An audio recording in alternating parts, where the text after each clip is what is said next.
And welcome everyone. I'm Sheri-Lynn and I'm zooming in from the Philadelphia area. And Ganad asked me to come on, and my topic today is how to make cooking really simple and one-pot dishes. My website, in case you don't know it, is macromagic.com, and I offer a whole bunch of recipes on there and free videos, TV shows. And also in October, we're having a course, and I'm teaching with Patricio Garcia de Paredes, who used to run the Kushi Institute in Japan. So he and I have partnered up, and it's a great course. It has information, on food culture and change in our society and how to adapt the macrobiotic principles to current lifestyle. And also you'll get a manual with all the recipes and cooking classes as well as lectures. And that starts in October, and there's an early bird sign up right now if you sign up by the end of August. And you'll see on the website this little QR code. You can just put your phone on it. I started in Philadelphia in 1983 when Anthony Sadalero wrote his book Recalled by Life, and Philadelphia became a real big hub for cancer patients. So it always touched my heart, to learn that you could reverse, serious illness by eating well. So that started my journey, and I was a guidance counselor in a school, so I created a book. Some of you are familiar with Macromagic for parents and kids, but adults use it too. It's really simple, easy recipes to follow, and a lot of pictures. So from there, after I retired, took care of my parents, I started, some monthly lectures. I'm like Ganad, I have a Tea with Sheri lecture once a month. And we have like Neil Barnard and Colin Campbell on, just so you can ask them questions, because they've been on my show. So they come on with the lecture. We just had Steve Akoff. So if you sign up and subscribe to Macromagic, you'll get those flyers every month. And I like to just educate as many people as I can, because I think it's so important for us to heal our bodies. But not only that, when we heal our bodies, we heal the planet. And we're also doing 2 film documentaries, one called The Spirit of Rice, which is coming out in September. And it follows how to grow organic brown rice and cook with it. And then we're going to do The Spirit of Corn, looking at the American Indians and how traditionally corn was grown and cooked. So today we're going to do kimchi rice. And I have my friend Alice Fava to thank for this recipe. She's a real inspiration to me, and she studied Korean cooking a lot. When I went to give Ganat the recipe, she's like, but we don't have kimchi in Israel. It's hard to find. And I saw that she was nice enough to list where you can buy it. You don't have to put it in the dish. It's just like an added sort of fermented food. In case you're not familiar with it, it actually really helps heal the microbiome, and it's not as salty as sauerkraut because they use spice in it. And I noticed, when I started using it more, just my gut got stronger, and my immune system was really built up. That's really important right now with all these latest pandemics going around. So let me just get the recipe. You should have the recipe when you signed up. And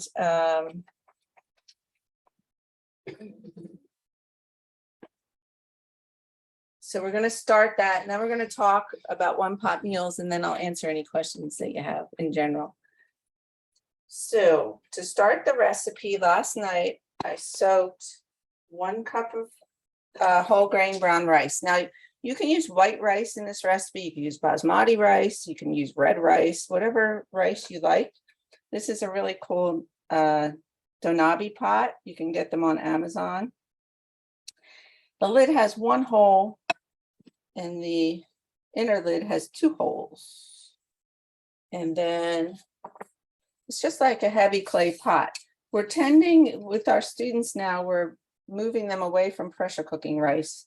You still have them pressure cooking beans, but when you pressure cook your rice and your beans, it's a little bit too contracting. So you could either boil it in a heavy pan, or you can get one of these donabi pots. This is a 1 cup pot. They also make them in 3 cups. So you can simply just soak the rice in here if you like. So I've washed the rice 3 times just to get off the grit. And then I soak it 1 cup of rice and 2 cups of water.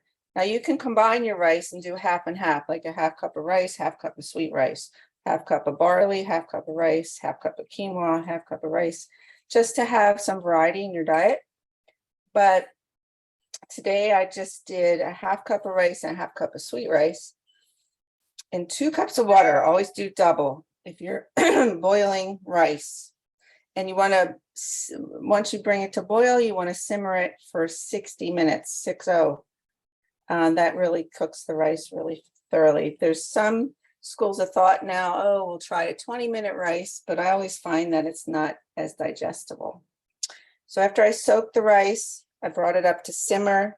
As soon as it's, when you put the lid on, you put the 2 holes in line with the handles. And then you put the 1 hole opposite. So the 1 hole's here, and then the 2 holes are by the handles.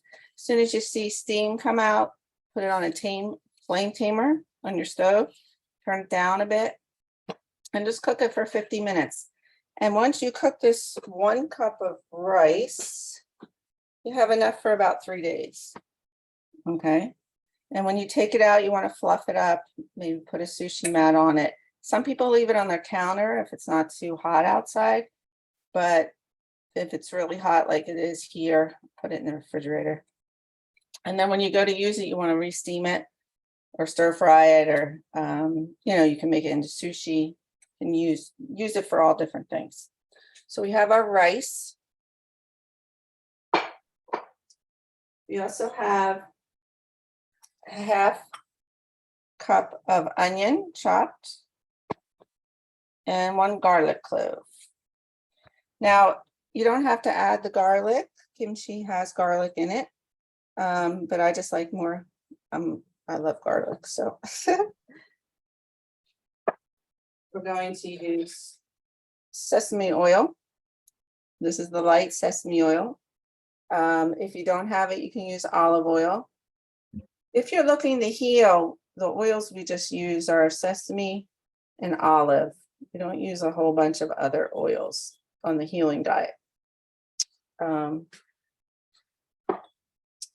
then we have, I just got a package of organic mushrooms that are mixed mushrooms. These are oyster and shiitake. I just chopped them up. Now I said a 1/4 cup. You might want to put a little bit more if you like mushrooms. This is the kimchi that I love. It might be a hard brand to find in Israel, but if you're in the States, it's in all the Whole Foods. And this is a mild. I'm not a real spicy person, so I like the mild, but there is spicy. There's also a new one called red kimchi, with more red pepper powder in it. And we're just going to use frozen peas today because I couldn't find any fresh. And we're going to use a half block of tofu. So why I wanted to show you this recipe is because oftentimes when you start cooking, you think, oh my gosh, you know, I got to go in the kitchen. I got to make like 3 or 4 dishes. And, you know, I'm overwhelmed and I don't have time. I got to go to work. I always find if I prepare ahead of time some rice and beans and just leave them in the refrigerator, then you can mix and match them. You can make one pot meals out of them. As long as you have on a daily basis a grain and a green, okay, and then add a bean. You have time. So grain, green, and bean. Just memorize that when you go out to eat. Grain, green, and bean. My sister loves that. So we're going to get started. I'm going to use a frying pan, a cast iron frying pan. Okay, just deep enough to hold everything. Let me just get my recipe on the floor.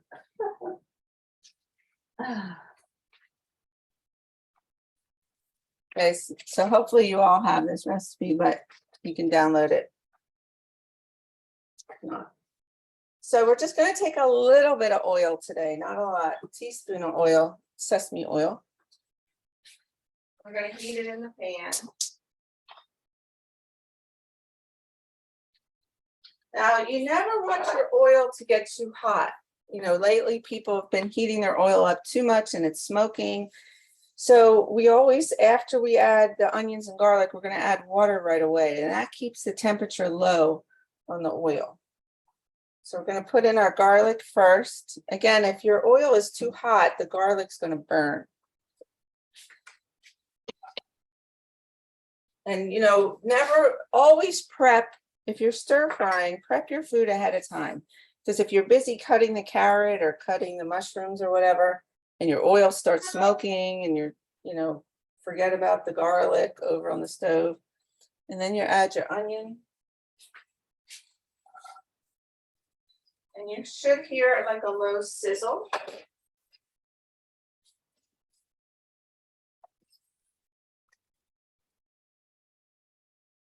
So we're just mixing those together until they sizzle and they turn a little bit yellow. And then we're going to add a pinch of salt and a little bit of water. If you guys have any questions, you can just type them in. Do not can ask me. So we use, I still have bonine salt from Michio, but I also use SI salts. But you want a nice quality white sea salt. Try to stay away from gray sea salts or pink sea salts. They're very, very constricting to the body, and you can end up with like serious health problems. With a pinch of salt and a little water, like I said, so burn. Now, most recipes, when you start off, use onions and garlic, you cook those first because onions are very indigestible. You know, raw onion, if you eat a raw onion, it sort of sits in your stomach. It's not easy to digest. So you always want to cook your onions and garlic first and keep the lid off until the onions turn color. They'll turn like a little pale yellow and they'll get softer. Then you know you're ready to add your next ingredient. And then you saute till they're clear, and then you add the kimchi and the mushrooms. So we put the kimchi in place of more salt. You know, oftentimes in macrobiotics, we use shoyu, we use umeboshi vinegar, we use miso. And after a while, you know, you're getting older and you're also getting more contracted and everyone's drying out because our, you know, all our grass is paved and, you know, there's so many EMFs around. So we want to keep our food as light as possible. So less salt, less baked, less deep fried. Keep it light and refreshing. And this is such a refreshing dish because you're not using shoyu and umeboshi for the salt. You're using the kimchi salt, you know, that was fermented in the kimchi. So it's a different quality of salt. Sheri, we have a question. Yes. She's asking about soaking the rice and then draining and replacing the water. Yeah, we do that with beans more and not with the Hokkaido beans because they have such good energy in them. When you soak like Hokkaido black beans and aduki beans, we save the water. But for rice, even when we did our rice documentary, The Spirit of Rice, we interviewed the folks at Cornell and University of Delaware about the arsenic issue. And they all said that you know, it's fine to soak it and just use the water. You're not really, I mean, if you really feel like you have to, that's fine too, but it's fine to cook it in the soaked water once you rinse it. All right. Okay, so now we're going to, the onions have turned a little yellow, and you'll see they're really soft. They're different colored, okay? Little pale yellow, and we're going to add the kimchi and the mushrooms. And I do kimchi in the beginning because again, it adds that flavor to the dish. So I'm just going to put this on top of the onion. And for mushrooms, if you don't have fresh mushrooms, you can use shiitakes. You just have to soak a shiitake for about 15 minutes. I usually soak them. And then squeeze out the water. Never throw away the water. You can always put the water in the dish and slice them real thin. So dried shiitake, or you could use dried porcini or crimini, whatever mushrooms you like. So we add the kimchi and we add the chopped mushrooms. And this is such a beautiful dish because the kimchi is so pretty on top. It's got that nice reddish orange color. We're going to add a little bit of water. Now don't flood your, when you're doing one pot meals, be careful that you don't flood them with too much water. You get too anxious, you're afraid of burning. If you do one, especially fried rice, if you do too much water in fried rice, it tastes like mush. It doesn't taste, the rice sort of gets mushy and the vegetables like get overcooked, and you're eating sort of like this bowl of cereal that you would for breakfast. So try to keep just a low amount of liquid in there. We're going to cover the lid and just let that simmer a little bit.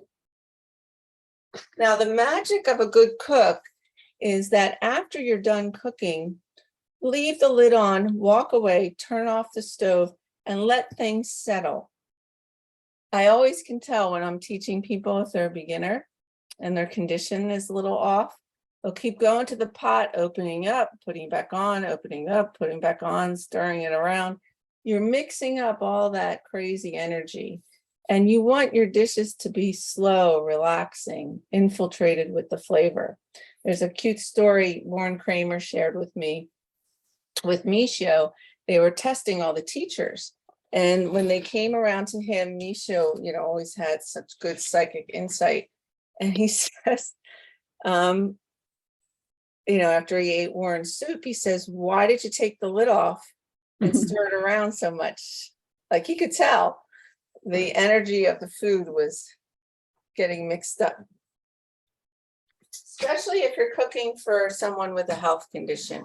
You want that food to be very peaceful, very, you know, sort of like an umeboshi plum, more, you know, like more centering in the hara, not so dispersed. Okay, so after we put the kimchi and the mushrooms in, it's just 2 to 3 minutes. And then we add the green peas, and we're going to add the tofu. Now, tofu in Philadelphia, we're really lucky here. They make tofu, fresh tofu. It's really good quality. If you want to know a good fresh tofu, it's usually made just with nigari, not with calcium chloride. Calcium chloride, put a little bit more water. Calcium chloride is much, it makes the tofu taste a little bit more commercial. Sometimes you don't have a choice though. So we're just going to cut the tofu in little squares. Now this is a wonderful one-pot dish, like I said, even if you don't have the kimchi, to make if you have leftover rice, right? And you come home and you're starving and you're like, I have nothing in the fridge but this dried out rice that I made a couple days ago. How about using sauerkraut? Yes, yes, Donat had suggested that. Sauerkraut would be good too. Or any sort of pickle. You could do pickled shallots. There's a nice basmati rice recipe I did with pickled shallots and green beans for Denny Waxman's program. Okay, so now we're gonna add the tofu.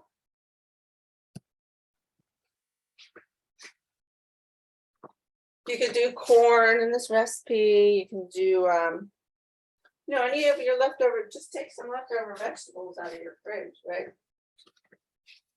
We're gonna add the green peas. And like I said, I got so excited about cooking more with kimchi because, for this dish, if you didn't have kimchi, you would then pour your shoyu on top of the rice or pour umeboshi vinegar. And that to me was more salty, more contracting. So it's nice to have an alternative. And I just wanted to show you, if you're salt sensitive too, to cook your beans and rice with a little square of kombu. So you would buy a strip and just use scissors and cut it into 1-inch strips. And then each time you go to cook your rice or your beans, you take one of these 1-inch strips and just rinse them off. Rinse the salt off and then put them in. You do not put them in when you soak the beans or rice. You put them in when you cook the beans or rice. And then you'll remove it, once you get your rice ready to serve or your beans ready to serve, take it out, don't eat it. It's kombu is super strong, super salty. Years ago, I've made so many mistakes in macrobiotics. Years ago, Alex Jack wrote a book about the thyroid, healing the thyroid. And for some reason I thought, well, maybe my thyroid's off. I'm going to try this thyroid drink. And it had, like a huge amount of kombu in it and shoyu and everything. And so I drank it.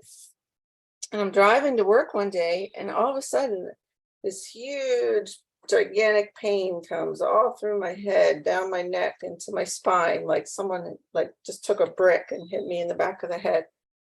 And it just that's when I learned what getting too young was. So from then on, I stayed away from those crazy ideas. Yeah. Akush has a question. Uh-huh. Says, what is your opinion about tofu coagulated with vinegar and with lemon juice? Tofu coagulated with vinegar and lemon juice? Yeah. Okay, so tofu is one of the most yin foods. Soybeans are yin, and that's why Michio only recommended Eden soy, the original, to drink, because they make it with a piece of kombu to balance the yin of the soy milk. So I stay away from anything just real yin with tofu. So tofu cheesecakes, I'm not a big fan of. I just find that they create indigestion. But tofu always gets balanced with a little yang. So like a little shoyu on top, a little, especially grated ginger, but anything more yang. So I just use tofu as cooking in a dish. And you could add shoyu first to the tofu, cook it in, and then a little lemon juice or a little vinegar. That would be nice. Or umeboshi vinegar with the tofu and crumble it on a salad. But just lemon juice and regular vinegar would make it a little bit more indigestible. And what do you do with the cooked kombu? Oh, throw it away. Akush is saying vinegar instead of nigari. Yeah, well, nigari helps to harden it. Vinegar would not, it would make it hard, but it wouldn't coagulate it. It wouldn't, might ferment it. I don't know. I'd have to experiment with it, maybe.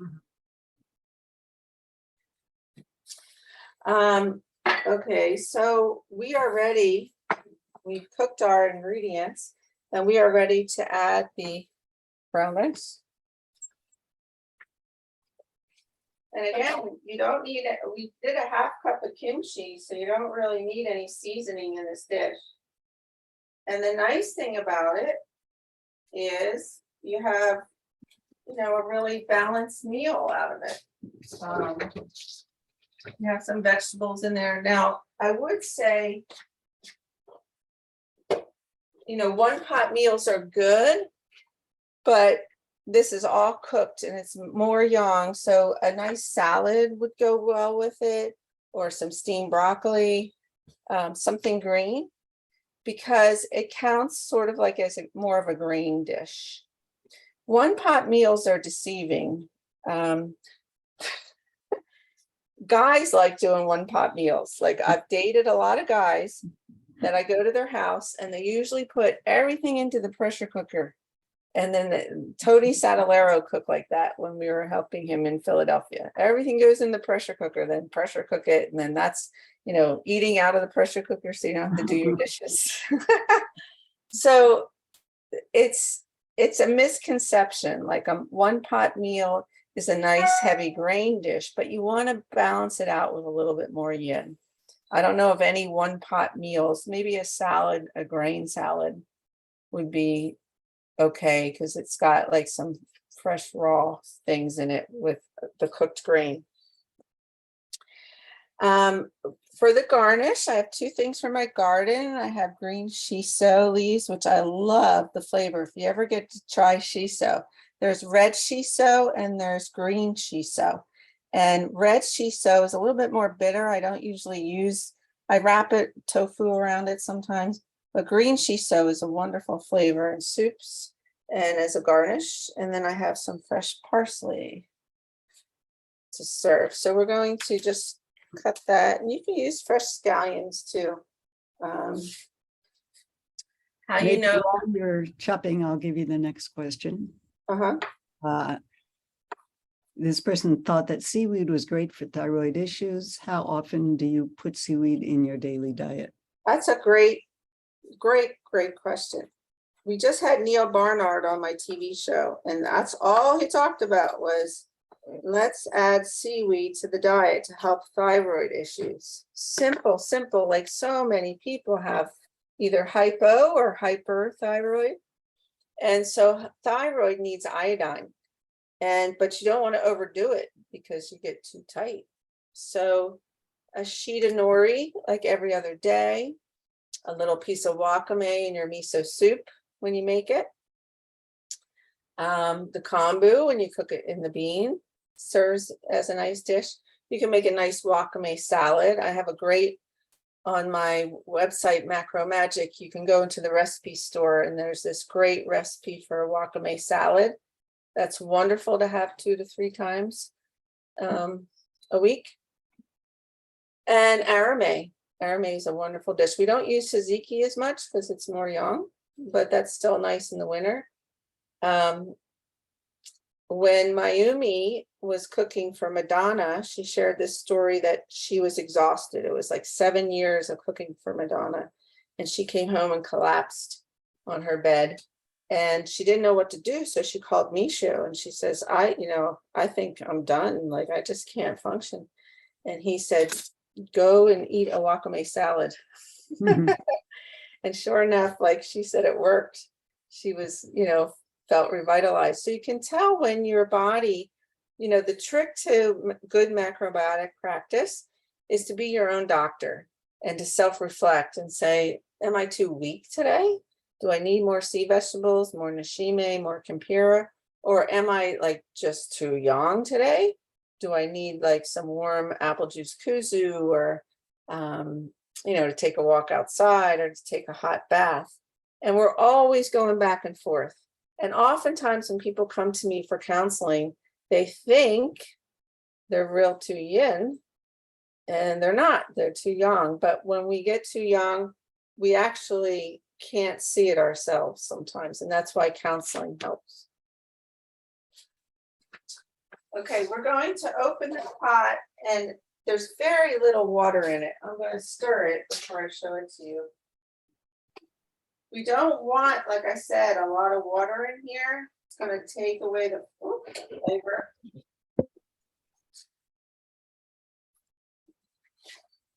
So I will. And we don't want to cook it long. We're just actually steaming the rice. And then combining the vegetables. And I'm just gonna put it in this really nice bowl. Albert Nielsen used to give me these bowls every year. I chipped this a little bit, but for teaching at the Cushing Institute in Amsterdam, he was always so sweet. And like I said, easy dish that's so delicious. And this will serve about 4 to 5 people. I'll put some scallions on there. And I will show it to you. Bravo. Yeah, very easy, right? Mm. And very, very good because you've got that all those spices from the kimchi, but also the mushrooms and the tofu make it nice. The tofu that we have here in Israel is hard. It's hard Yeah. to find a soft one. So if I were to use it like that, it wouldn't have much flavor. Oh, right. But when you're having the kimchi, it's so salty and spicy. So if you don't have kimchi, like Ganat said, try sauerkraut because sauerkraut's real, and there's red sauerkraut and white sauerkraut. You can try even some pickled ginger.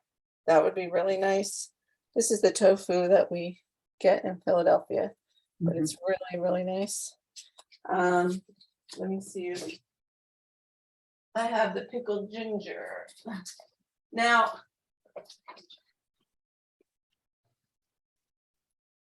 you can try some taquan. But sometimes if you slice this super thin and rinse it off a bit, it's not as salty. This is a daikon, piece of daikon that's pickled in Nuka, what's called Nuka brand. And Nuka is the brand that you get off rice and then mixed with salt and you press it. David Briscoe's wife Cynthia makes beautiful taquan pickles. Or you can use like sushi ginger, pickled ginger. So you can use any pickle that you like. Pickled shallots are nice. If you don't have any pickles, take just the shallot. Everybody knows what a shallot looks like. Small onion. Let me get it for you.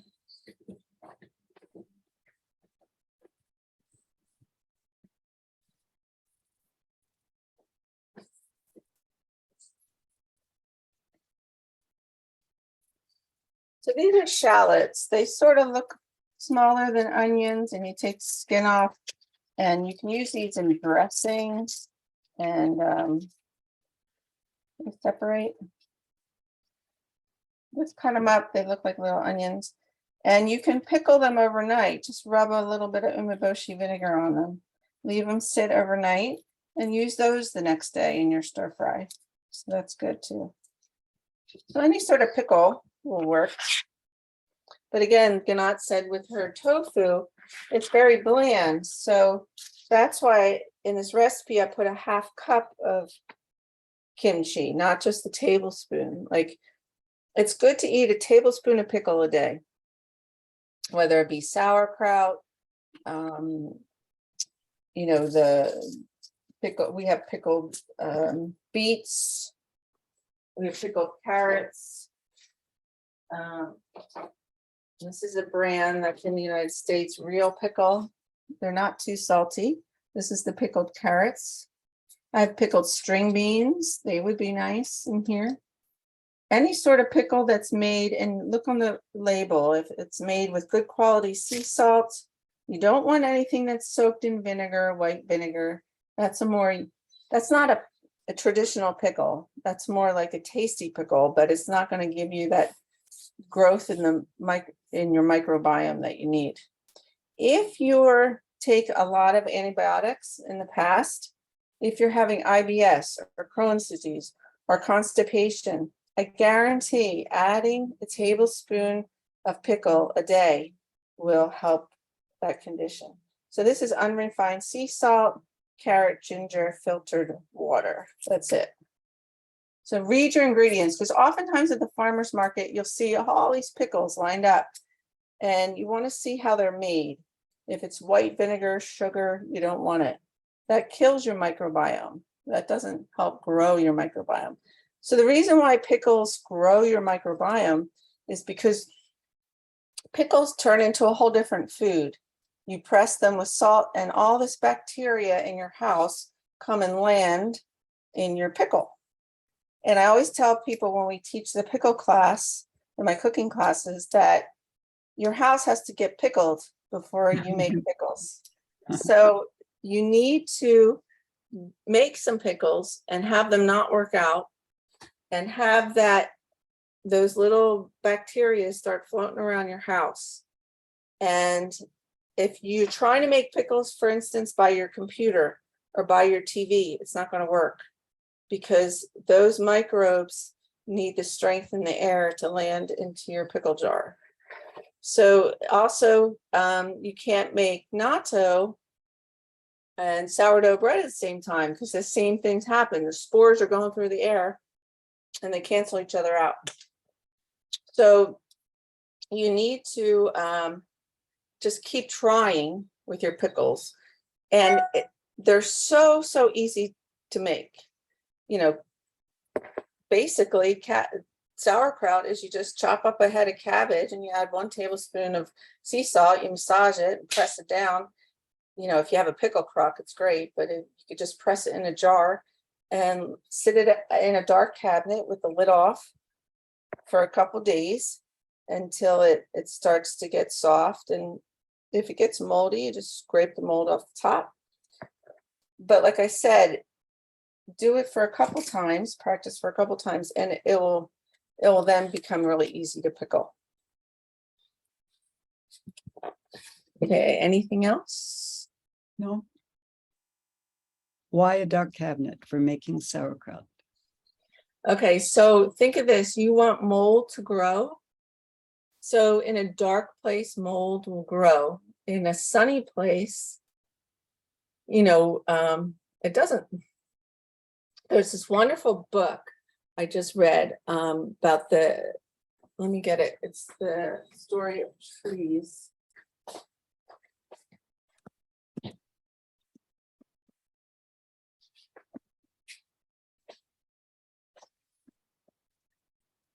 It's called The Hidden Life of Trees.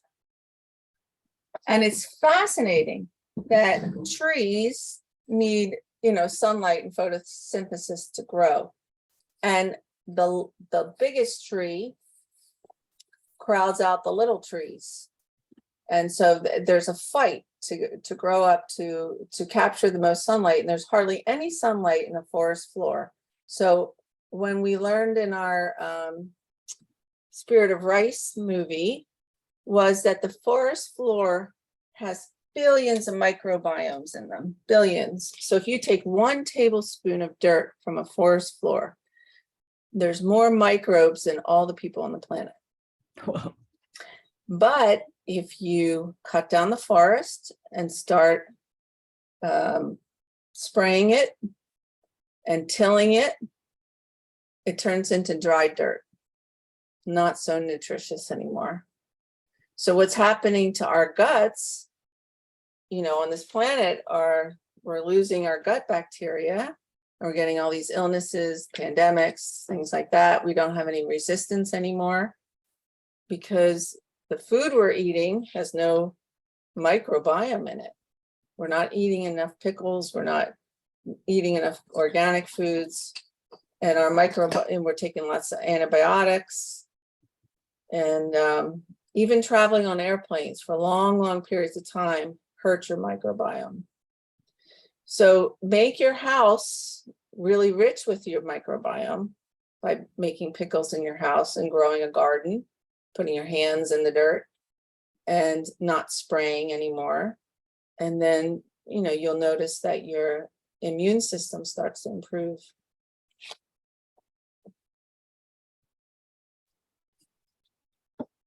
Any other questions? Have you heard of Hawthorne Valley pickles? No, but again, I would just read the labels, Mhm. make sure they don't have sugar or chemicals or white vinegar in them. Good. Mhm.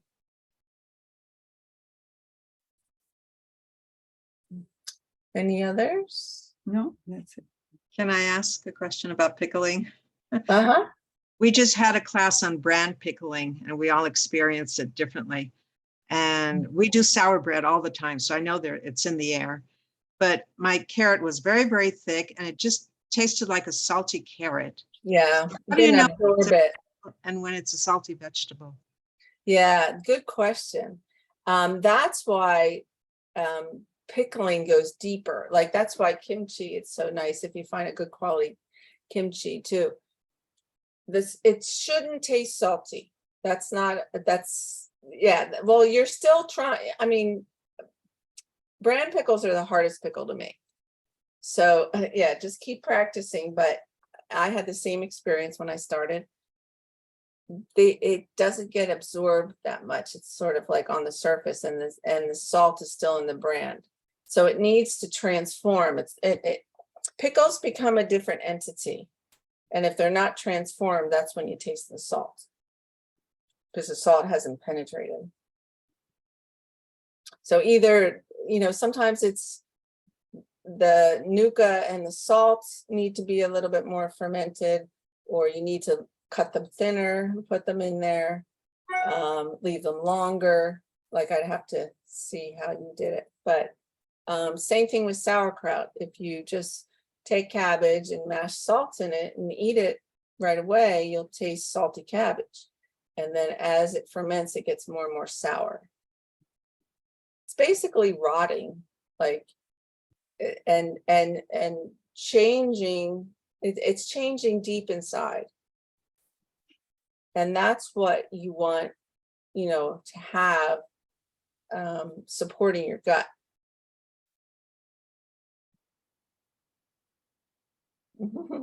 Good. Thanks, Sheri. That was great. Oh, hi, Ellen. Hi.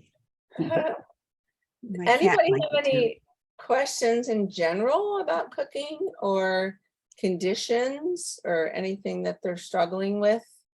Quick pickles, Sheri, quick pickles if someone has high blood pressure.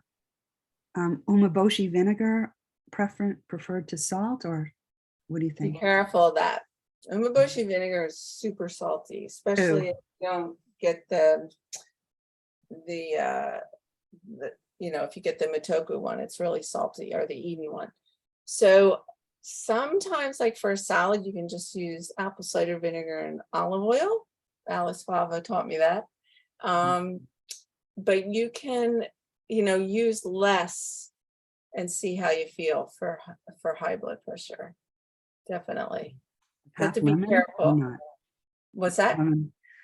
For salad dressing, I use a little uma vinegar and some lemon juice plus olive oil, but Yeah, try apple cider vinegar and olive oil and see. I had the same problem with umeboshi vinegar. I was using it too much, and I was getting all these like just weird symptoms of feeling too tight all the time. And I was like, why? I'm not using shoyu that much, but I was using too much umeboshi vinegar, like, crunching it in my tofu and then using it in my salad dressings and sprinkling it on my fried rice. And, when I was cooking it, always cook salt, first of all.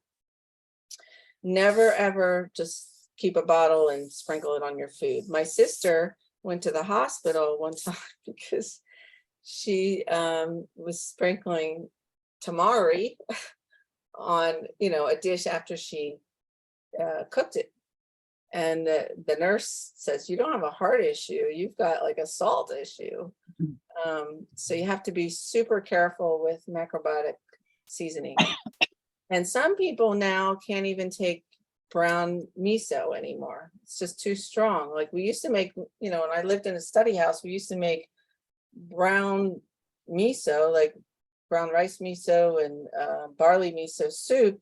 And you could almost stick a knife in it. Like it was so dark and hard, like we put about, I don't know, a couple tablespoons of miso in there. And I think that like left a mark on me for the rest of my life. Like it was just too young. So experiment a little. Misho did a nice cooking class for our level 4 where he just mixed a little bit of white, a little bit of brown, or, have more white miso, but make it super light. is the key. I mean, when you're sick, when you're really sick, you know, and weak, brown miso is great for recovery. But for day to day, you might want to just try a little bit of light white miso, especially during the summer. Would you And then include, shoyu and tamari, you know, tamari is 10 times saltier than shoyu. So you don't want to use, you know, some people have to use tamari because they're gluten intolerant. But we tried to get people who are gluten intolerant to shift a little bit over eventually, because gluten is a strengthening element, and it'll strengthen the pancreas and the stomach area, but your body has to tolerate it. So we take people who are gluten intolerant and just strengthen their intestines until they get strong enough to shift. Because using a lot of tamari is very salty. do you consider chickpea miso as light? Yeah. Yeah, chickpea miso is nice. Carol had a question, I think. What brand of miso do you recommend? Well, I'm impartial because we filmed our Spirit of Rice documentary recently at South River Miso. So I have a lot of their misos. Miso Master was on my TV show. They're good. Rhapsody makes a nice miso. I think any miso that's fermented at least 2 years and good quality organic soybeans, because you know, if you go to a Japanese restaurant, they'll put all sorts of powders in your miso soup, like fish powders. They'll use commercial miso, which you know, uses genetically modified soybeans. It was really interesting to me. My niece and I opened a restaurant for breakfast up where I live for one summer, and she was a wonderful chef. And we went to the warehouse to buy everything in bulk.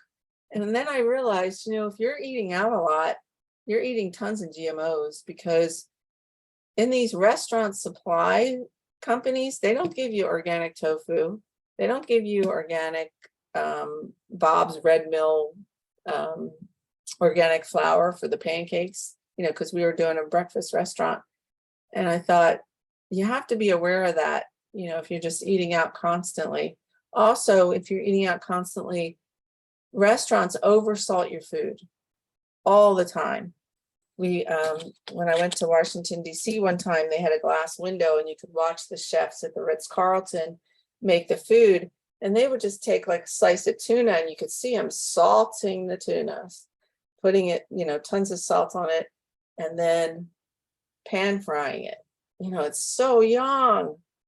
And after you have one of those meals, you want tons of desserts or you want to drink a lot of alcohol. So they know how to get you to buy more food that way.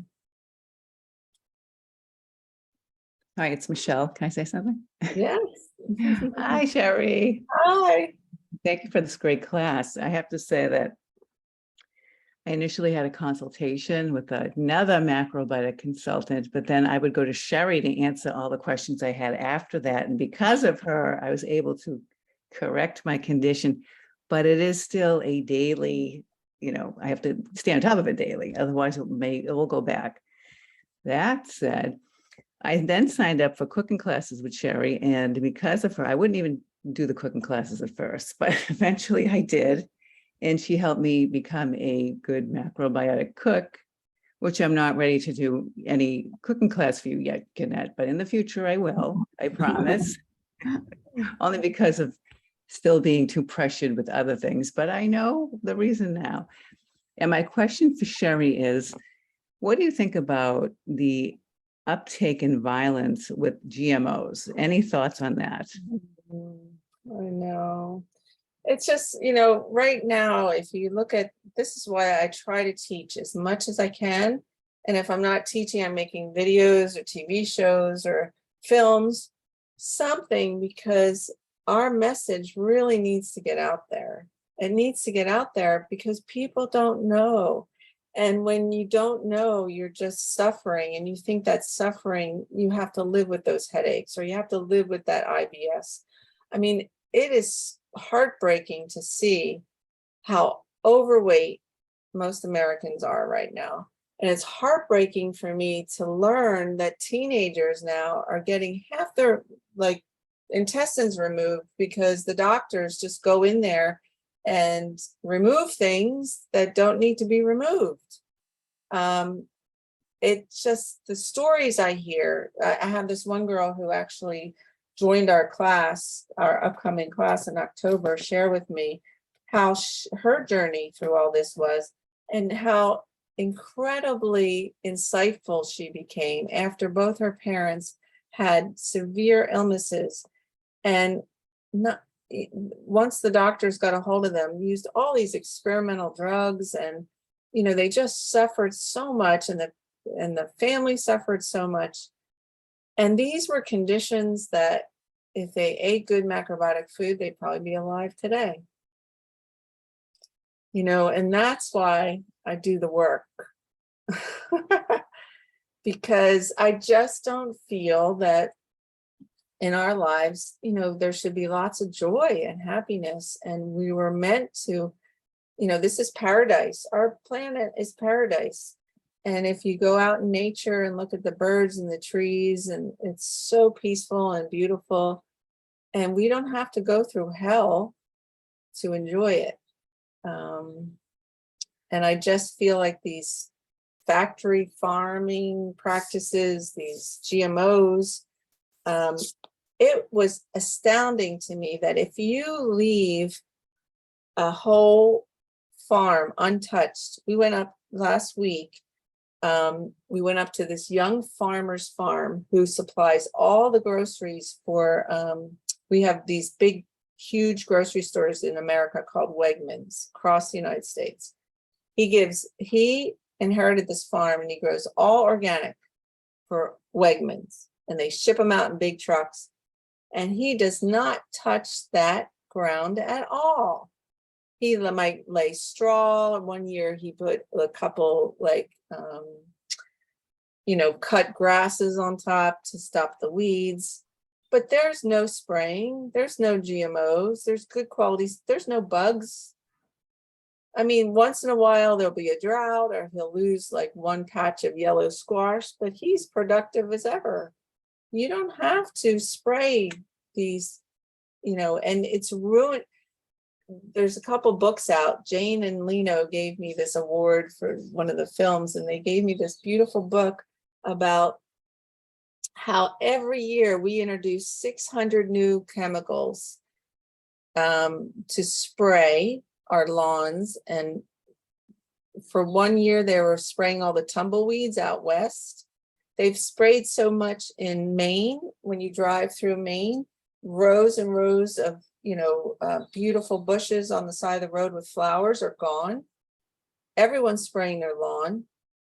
I'm the only person here who doesn't spray my lawn. So the two lawns on either side of me never have lightning bugs, butterflies, or bees. And I have this huge organic garden, and they all come over to mine. So what are we doing? Why are we doing it? That's my question. And oftentimes I would ask that to Michio, and a lot of times he would say, the more animal food you eat, the more chemicals you're attracted to. So the more antibiotics, if you think about it, it's like antimicrobiomes you're attracted to. So because you get so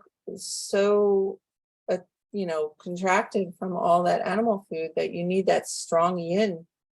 But to me, it just doesn't make sense at all when we could be feeding so many thousands of people with good organic food. We have an exciting. It's so interesting. You make things so clear and so easy. I really thank you. This was a wonderful class. Oh, thank you. Yeah, I really appreciate you, Sherry, and your work. Thank you. Thanks. Good. Can I